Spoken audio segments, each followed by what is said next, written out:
Who are you cheering for? Orcas! Orcas! Orcas win. Orcas are gonna win. Hello and welcome to Big Innings, and just like in Dallas on the last day of the leg, we're in everybody's way. Once again, we're in everybody's way. You can see the beautiful ground behind us. Things are being torn down as we speak. They're taking signage down, packing things up, getting ready to head back to the second leg in Dallas. But Nate, before we head back to Dallas, what a way to send off Church Street Park with arguably, in my opinion, probably the best game of the tournament so far. What an incredible game, man. That was just absolutely, like you said, this is a great send-off from Morrisville. Yep. And, you know, we were here to see it in person. And honestly, we've had three of the last four games here have been They've been pretty good. amazing Morrisville games. Magic's starting to creep in. It's Magic. warming up, man. We called this. We knew the games would get real good here. Guys, this is what happens in Morrisville. There's going to be at least a couple of games that get close, and today was no exception. We'll start from the very beginning, though, because there's so much to go into because this game had it all. Incredible. Seattle won the toss. They elected to bowl first, but the news from the middle, big news, no Wayne Parnell. Dealing with a niggle, so a little bit of an injury. He's not going to be involved in today's match. Standing captain, Dashan Shanaka. But it also means we got our first look at Dwayne Pretorius for today's match. Right, and this was a big deal because we said early on, Wayne Parnell, his first 7 overs of the tournament, 80 runs. Yeah. Since then, he's been pretty good. Yeah. Especially, of course, the game where he took a fifer. But his leadership, his captaincy style. Yeah. I've said before, it reminds me of Dane. Yeah. The way that he looks for matchups and he finds them very well. Absolutely. And so how would that carry over right now? But it must be a South African thing. Shanaka did plenty well with the Sri Lankan origin as well. And again, same team for MI. We were wondering if they were going to switch up the team. They didn't. No Rabada in today's 11. So again, interesting. They go stick with David Visa. Right. Stick with Nosh. No Stephen Taylor involved in today's match. Exactly. That's kind of, I mean, great for Nosh. This is a great thing for Nosh that they're leaning on him in a game where maybe the matchup isn't as much in his favor. Sure. Whereas going with Steven would have been a matchup type of situation. No, absolutely. But yeah, that just goes to show how much faith they have in Nosh, and we've got that same kind of faith in him.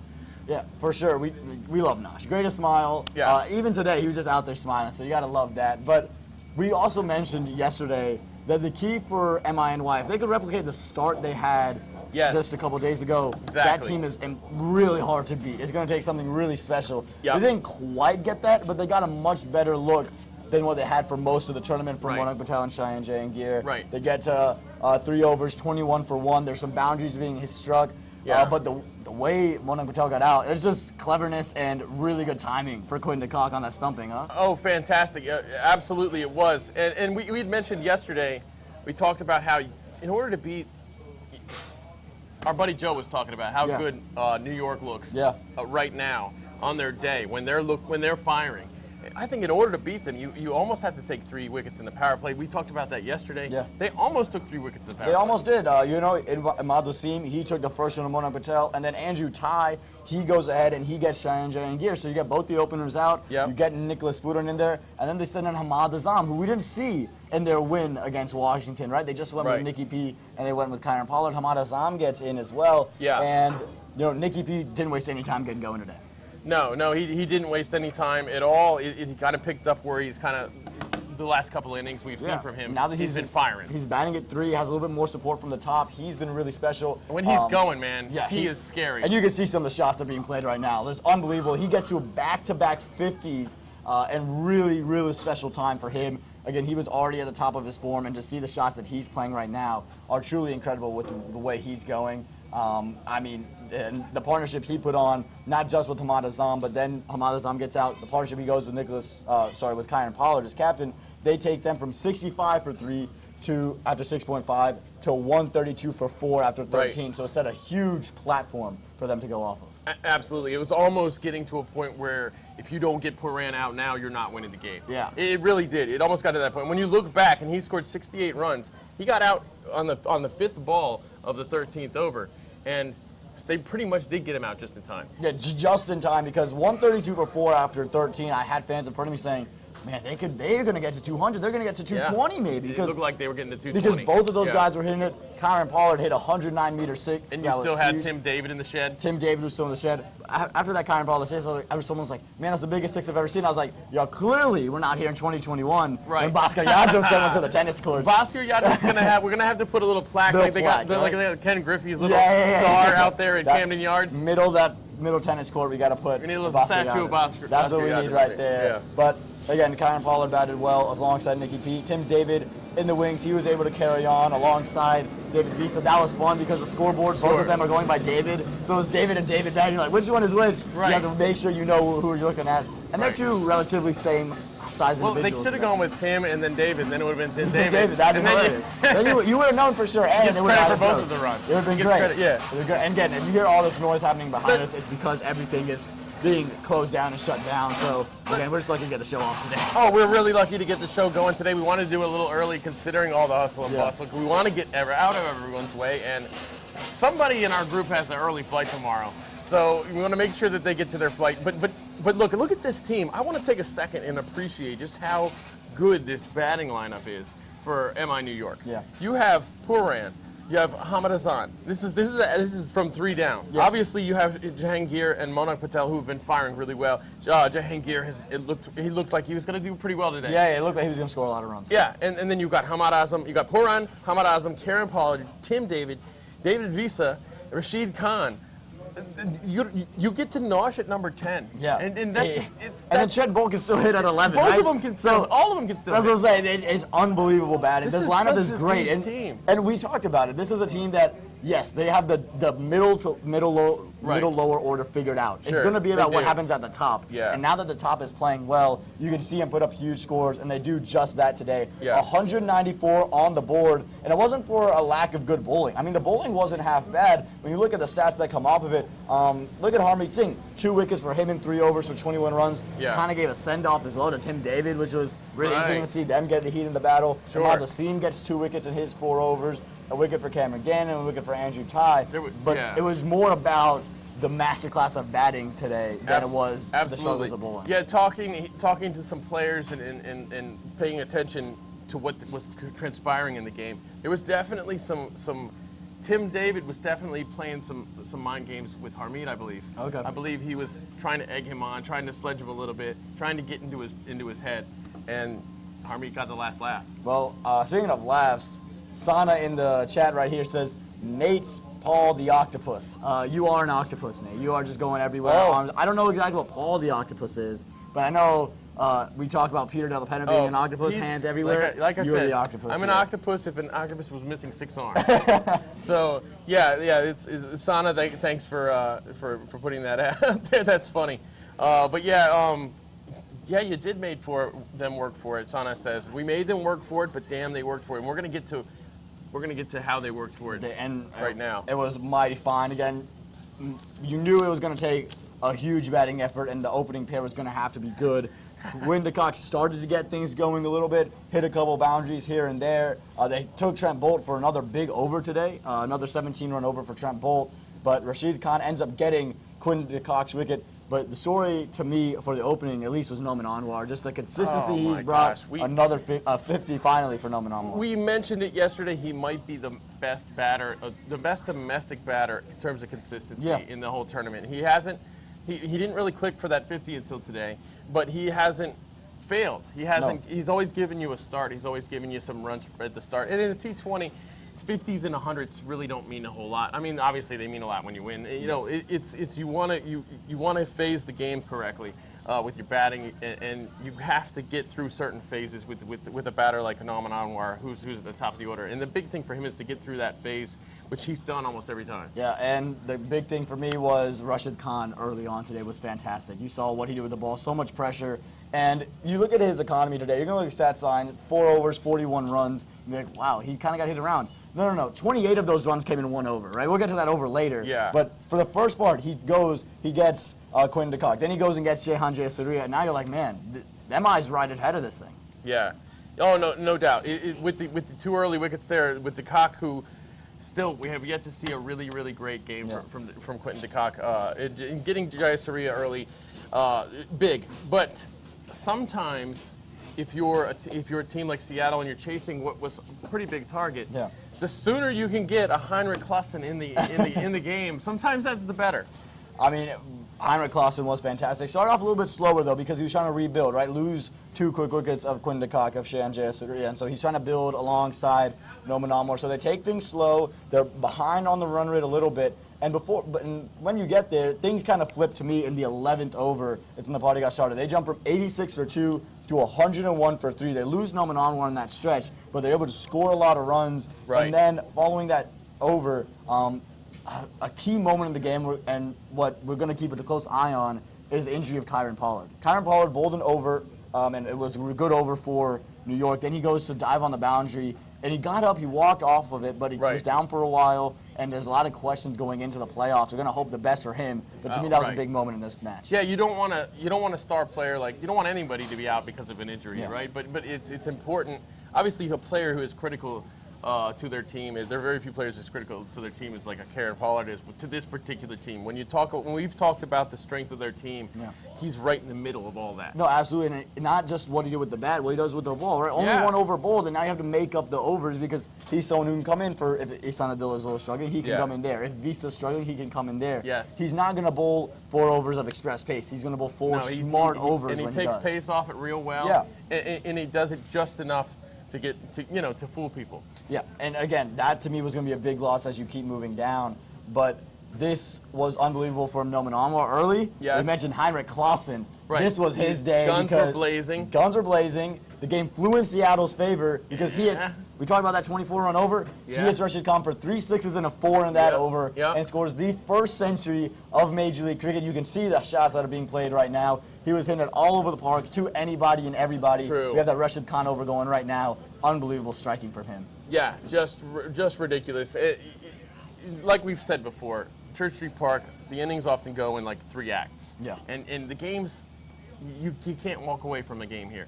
And so, yeah, it's just, you got Trent Boult coming in and doing what he did. Well, yeah, I mean, Trent Boult coming in and doing what he did, but again, look at the shots from Heinrich Klaasen. Finishes the game off. We'll get to that point later, but you can see the match-winning shots coming up in a little bit. But the way he got to his 100 was crucial for them because, yes, Noman Almore set the platform, but they needed someone to take the game on, take it big, and he did that. And again, you can see the winning runs there, the high five with Andrew Tye at the end of it. But the reason Andrew Tye was in there and the reason I got that close was because of what Trent Boult did in that 18th over. Let's take a look at this, guys, all right? He starts off wicket, wicket, wide, dot, wicket. He takes 3 wickets in that over and makes things really, really interesting here as we head into the 19th.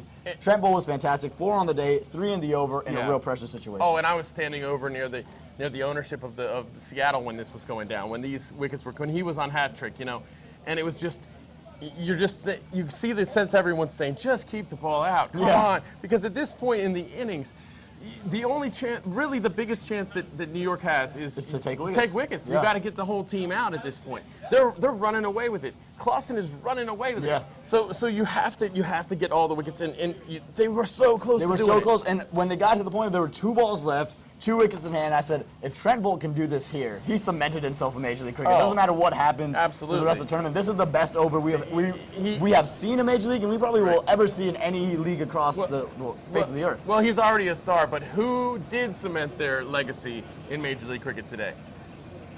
Klaasen. With the first century in the league. Heinrich Klaasen. Heinrich Klaasen. For those of you guys who don't know, Nate was confused for Heinrich Klaasen once down in Dallas, so that was pretty interesting. It's the gingerism. If both of us have dark hair, then we don't look anything alike. But because we're gingers, that's how it goes. But you know what? Hey, he's a great guy, really cool guy. We got him in the presser today. I asked him, how does it feel to score the first century in Major League Cricket? This is a historic moment in the league.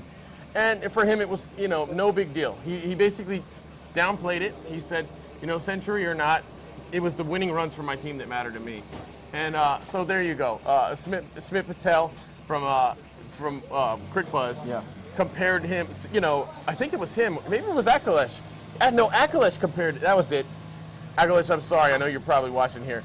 Akalesh actually compared him to MS Dhoni, or he said a coach in the past had compared him to MS Dhoni. Sure.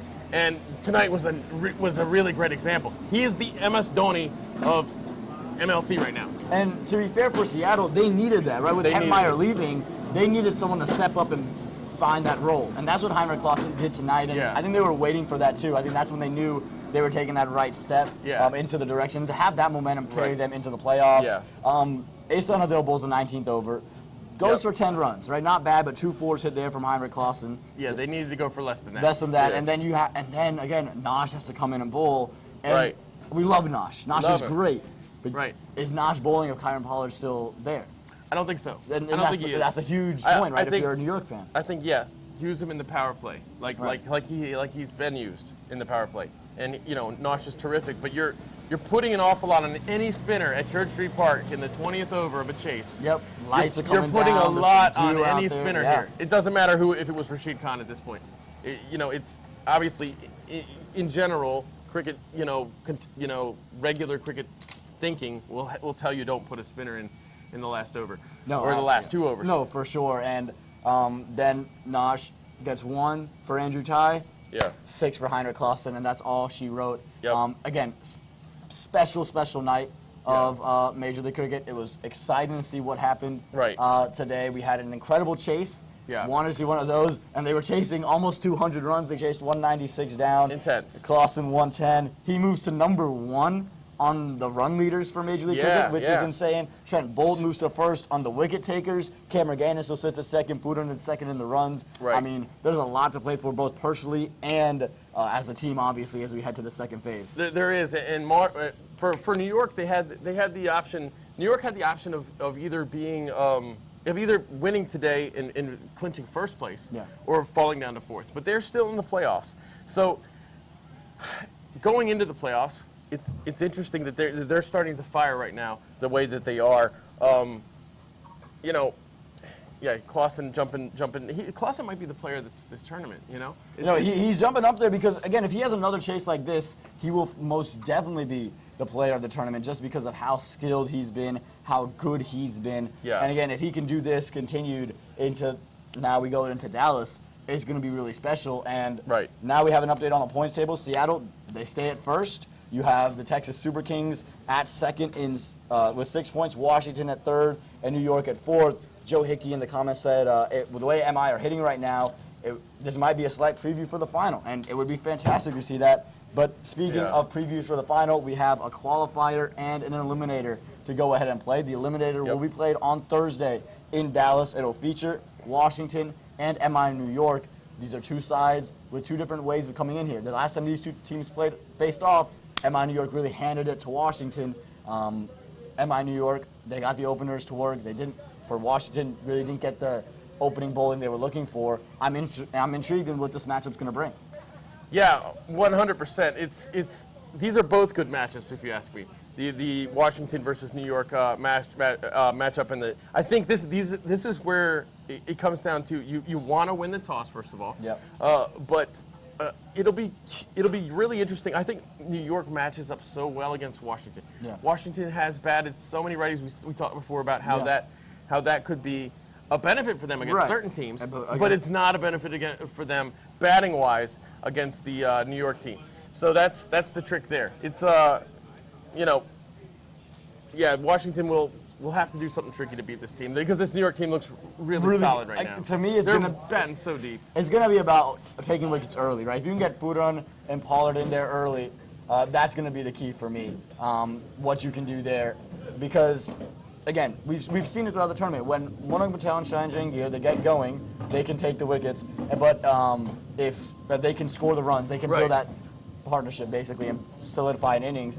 But when they lose those wickets early, it's hard for Nicholas Putin to start to get going because he can't just fire the way he wants to. Sure. Yeah, I think you're right. And once again, the Seattle is going to be taking on Seattle Workers are going to be taking on Texas, basically at home. Since this is in Dallas, Texas will have a home crowd there. We'll see how that comes into play. I imagine that the crowds are going to be roaring on Thursday and Friday and Sunday. We'll see how far Texas gets into this. But who's your pick for the Texas-Seattle? I'm going to ask you. I'm beating you to the punch this time. Who's your pick? You got me. Texas, Seattle. Seattle batting at a really high level right now. Again, with Heinrich Klaasen, their bowling's been great. And then with Texas, right? I think for me, the trouble with picking Texas is Faf. he's been struggling. Yeah. Devin Conway's been off and on. Right. Is there a DJ Bravo available, or is it going to be a Samson Coetzee? But if Bravo's available, does Coetzee play? I think Coetzee needs to play because of how good he's been with the ball. He's a wicket taker for them. Oh my God. I think there's a lot of questions with the incredible. 11 for Texas, and I think there's a lot of questions up top. I'm going to go Seattle because I have more of those questions answered for them. I'm picking Seattle to win the qualifier. You know, I want to make this in competition between us, but I'm ahead of you right now. You are. You're 2-0. I'm 1-1 based off the votes. We only just recently started calling these games. Once they started to be like a win-and-ins, you know, so strategically, it makes sense for me to go with you on this to keep my lead. Yeah. And honestly, I'm not going to play like that. I'm not going to do it like that. But I still think Seattle's going to win this one. Yeah. Although I see a lot of fire in the Texas team after yesterday. I see a lot of fire. I love what the Texas team's all about. I think Calvin Savage has been good. I think they bat deep as well, right? Because you have Calvin Savage, you have those guys back. Yes, Calvin back in the team, I think gives them a little bit of extra. Absolutely. Yeah, we're going to see what their team looks like, though. That's the thing for me. That's what really is exciting to me. Because you've got Sams. And you've got, is Bravo going to be okay by then? And then is Gerald Coetzee. Who do you drop? Who do you drop? Who's dropping? Do you lose batting when you bring in Coetzee? I keep the team that they had yesterday. Really? I keep that team. Bravo out of this 11. That's what I do right now, just because everything seemed to be working out so well. You're not going to take Sams out after he blasted it. Yep. Coetzee just took 3 wickets yesterday. I think that's the biggest key. I think Bravo's a great death bowler, but I think Coetzee up front, when Rusty has his 2 overs, the wickets he's getting are important. And he's so good up there. Yeah. And he's so crucial. You've seen the variation. And, if DJ's not 100%, I wouldn't even risk playing him because I know that Coetzee is going to give me enough with the ball. Yeah. And because he's fantastic with it. I wouldn't change this team. Yeah, Andrew Snyder in the comments says, puts up the question, and it's the question I have. Can the Super Kings get an opening partnership for once? It would be a game changer because, again, if that gets going, this team is unbelievable. Look where they're at without it. And likewise, Seattle with Quinton de Kock. Seattle's in first place, and Quinton de Kock. How many runs does Quinton de Kock have? I think you can count him. He's got 150 to his name, and other than that, just a couple of starts. But not really much. That's to it. his name. Yeah, he does have the 150. You're right. But it was a laborsome 50. It wasn't a Quinton de Kock. It was a laborsome 50. You're right. And so I'm going with Seattle on this one, just because to me they answered the question today that they needed to answer. Can you chase down a total? Can you chase down a big target? Yeah. And I think that they did chase down a big target today. I think the one thing you could say that's in favor of Texas is we don't know what Wayne Parnell's future is right now. Yeah. Right? I think that Nigel's fine. I think it's just a little bit of an issue because the way Shanika played it up was they just want to rest him, don't want to risk a further injury. Sure. The Bravo thing also seemed like it was going to be just, just a little issue here. Right. But I think the problem for TSK is Bravo coming back creates another issue with your internationals. When Wayne Parnell comes back, Pretorius is great. We love Pretorius, but he didn't have the greatest of games, and Wayne's been fantastic. So Wayne is going to insert himself, and he knows his place, and he's the captain of the side. Bravo, to me, is the biggest question. They don't know what they're doing up top at the moment. And neither one has been consistent. At least for Seattle, Quinton de Kock is struggling. But Noman Anwar has been the epitome of consistency. He's held it together. Noman Anwar has been such a key player for them. And he's got to be on the domestic team of the tournament. So if he has a really good playoffs, you've got Corey Anderson out of the playoffs right now. If Anwar has a really good playoffs, he could be the leading domestic scorer. The leading domestic, or not necessarily the leading domestic scorer, but the most important domestic player. Absolutely. Oh, batter. No. We got some other comments here. I think an interesting conversation happening. There's some interesting stuff happening. Before that, Sana, she's obviously cheering for MI.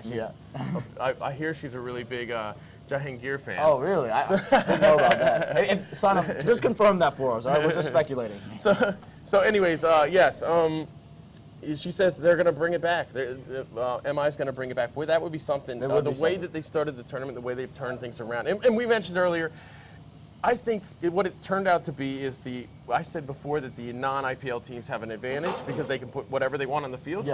The IPL teams seem to have caught up and found their identities. Yes. The other teams started with an identity. Right. The IPL teams, especially MI New York, right now, well, both of them in Texas, the players have found their roles and they've actually worked through it, and now it's working for them. So now all that goes out the window. Right. Yeah, we're in the playoffs. We're in the Anything can playoffs. happen. It's interesting.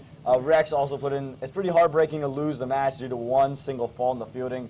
Only if the catch would have been taken by Brevis, they might have won the match. Yeah. Yeah, I think a lot of things that's happen in cricket, the though. match, and that's cricket. They're going to be drop catches, but yes, you got to take catches when they come. Washington might be in first place right now, or in second place right now if it hadn't been for the Sorab drop. Right. Or any number of things that happened in that game. There were 4 things that game. It's a 5-game tournament. Every single mistake is going to be, be larger just because of the few amount of games they get to play. Joe Hickey says, of course, Brevis is only in there for Pollard's injury. And that's another thing for MI as we look into the eliminator. Is Kyron Pollard available? Because if he isn't, that's a huge loss to that middle order. And Brevis comes in. Have you ever seen Pollard even drop a ball? Like no. the guy's got mitts. That's what I'm saying. His hands are like, it's ridiculous. But I also think it creates an order issue. Nicholas Budon's been so good at 3. Monica Patel and Sharon Jangir found themselves opening. Does Brevis slide in at 4, where Hamad Azam's been batting? Is he willing to play at 5? Can he play at 5? I'm sure he has that gear. Good questions. But I think there's question marks there, and so now that leads me to this question: Eliminator, you go in Washington, or you go in New York? Oh, all right. So, so I get to start this one off. You get to start this one off. Well, I think this is a really interesting game. Like I said, Washington.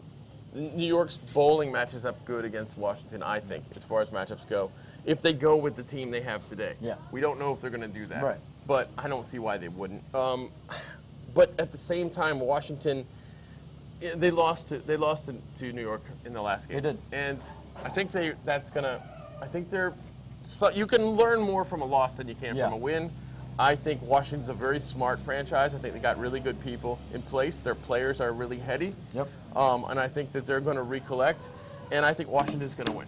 I think. So, Sana, I'm sorry. I think like you said, the Pollard injury is a question. I think Dandre Kels, what's the extent of his injury? He had a calf strain, right? So is he going to be good to go? I think he should be, but again, that's another question you're going to have. If he's back keeping, you've got that gun of a fielder out there. You got Gunn Phillips out there. And I like what you said about Washington being a team, very cerebral.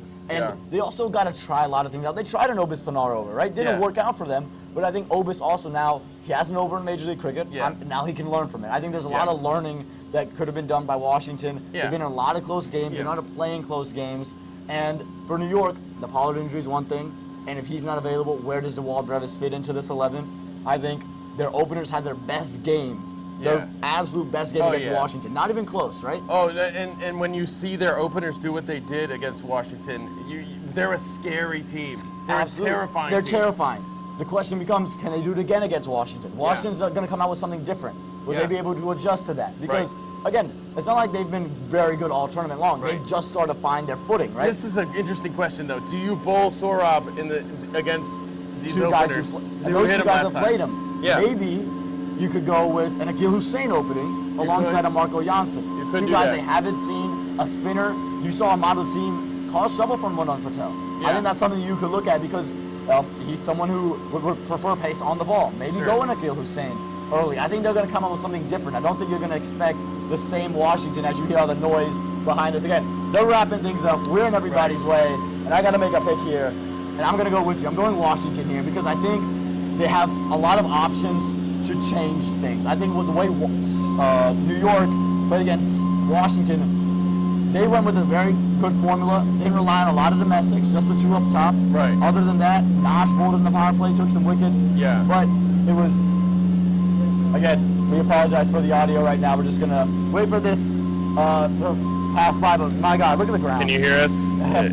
Is this Barbara, is this working? Is this working? Big B with the signal here again. Very slow moving truck. Apologize for all the noise. Some people will do anything to get onto TV. I swear to God. Like even in TV. This is YouTube. For God's sake, man, calm down. How we looking now? Yeah, we're back. We're back here. But like I was saying, I think, for New York, they didn't rely on. They didn't have to go very deep in that game against Washington. Nicholas Budon, Kyron Pollard took them over the top. Monak Patel, Shayan Jangir, best games of their major league.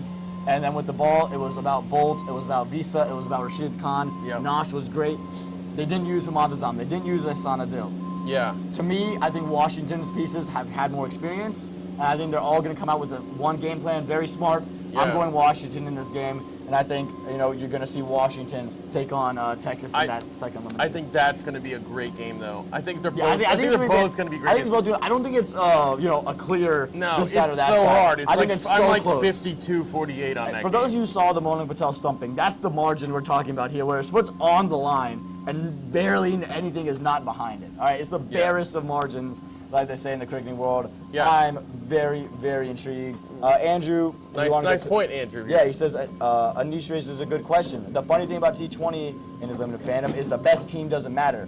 Who can adapt to the best who can adapt to the circumstances? Boy, Seattle can adapt. This whole tournament's been about adapting. Yeah. It's been about adapting. And these 4 teams have done it the best, right? Yeah. Texas, they had to deal with the DJ Bravo injury. You got 5 Bring games. in Kosier, right? You have to adapt. You have fast. to adapt. So to be in this position, adaptation was used and it was done well. And again, it's going to continue. Who adapts best, right? If Kyle Pollard's out, how does New York adapt? If Gaussi's limited, how does Washington adapt? Wayne Parnell, can you be Wayne Parnell? Yep. How do you adapt if you're Seattle? If you're Texas, if FAP still isn't clicking, how do you adapt? And this is one way I like Washington's bowling because they have so many matchup options. And New York's showing promise of that too. They showed that today, yeah. But like because you have the option to do matchup bowling, because you can match up bowlers to batters. Adaptation once again, another layer of it. It's going to be great. We can't wait to get back to Dallas. Tomorrow's a travel day, so we'll all, except for Nate. Nate's got to stay up here for a little bit, but he'll be here on Sunday. Be there on Sunday. Be there on Sunday for the final. So Barbara, Brian, and I will be going down to Dallas. We can't wait for it. It's going to be super exciting. And shout out to Joe. Thanks for joining us. Yes, Joe Twice. We appreciate you. We appreciate all of you guys for joining in with us. Make sure to like, make sure to subscribe, share this with your friends on social media. Tell your mother about it. Yeah, just get anyone you can watching it. We appreciate you guys so much. For myself, for Nate Hayes, and for Robert Begg making all this production possible, we thank you for joining us on another Big Innings.